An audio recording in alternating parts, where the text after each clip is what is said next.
IIT JEE और NEET के लिए इस प्रश्न में आप यहाँ देख पा रहे हैं कि ईएमएफ ई के साथ एक सेल है जिसका इंटरनल रेजिस्टेंस स्मॉल आर है और इस सेल के साथ R2 एक्सटर्नल रेजिस्टेंस और कैपेसिटर और एक्सटर्नल रेजिस्टेंस R1 इस तरह से जोड़े गए हैं। ऐसे में जब कैपेसिटर फुल चार्ज हो जाएगा उस केस में जो है कैपेसिटर के प्लेटों पर मैक्सिमम चार्ज कितना आएगा ये बताना है।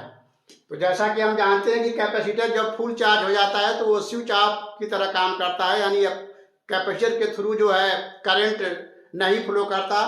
तो इसलिए जब कैपेसिटर फुल चार्ज हो जाएगा तो इसके थ्रू यहाँ पर करंट जो होगा जीरो हो जाएगा। ऐसे में सेल से करंट सिर्फ R2 के अक्रॉस ऐसे जाएगा।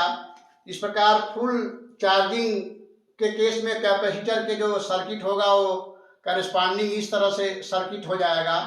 ईएमएफ ई का जो सेल होगा इंटरनल रेजिस्टेंस R के साथ इस तरह से R2 रेजिस्टेंस के क्रॉस केवल करंट फ्लो करेगा। इस प्रकार ये जो करंट फ्लो करेगा इसकी वैल्यू I यहाँ हम निकालेंगे। I हो जाएगा total EMF E upon total resistance, ये स्मॉल r है सेल का इंटरनल रेजिस्टेंस, तो टोटल रेजिस्टेंस हो जाएगा R2 प्लस स्मॉल r।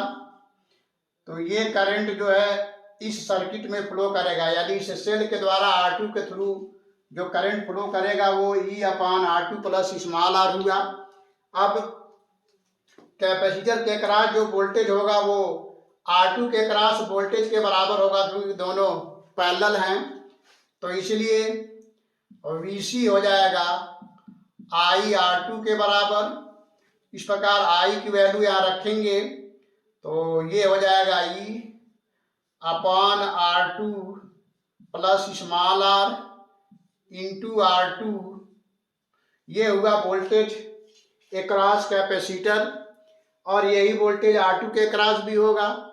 और हमें मैक्सिमम चार्ज निकालना है कैपेसिटर पर, कैपेसिटर के प्लेटों पर, तो ये हो जाएगा C into voltage across capacitor. तो ये वैल्यूज रख करके जब यहाँ पर हम सॉल्व करेंगे तो C कैपेसिटेंस है कैपेसिटर का और कैपेसिटर के अक्रॉस जो वोल्टेज है वो R2 के अक्रॉस वोल्टेज के बराबर है, इसलिए R2 के अक्रॉस जो वोल्टेज है वही VC के अक्रॉस वोल्टेज होगा। तो VC की वैल्यू यहाँ से हम रखेंगे, ये हो गया E R2 upon capital R2 plus small r।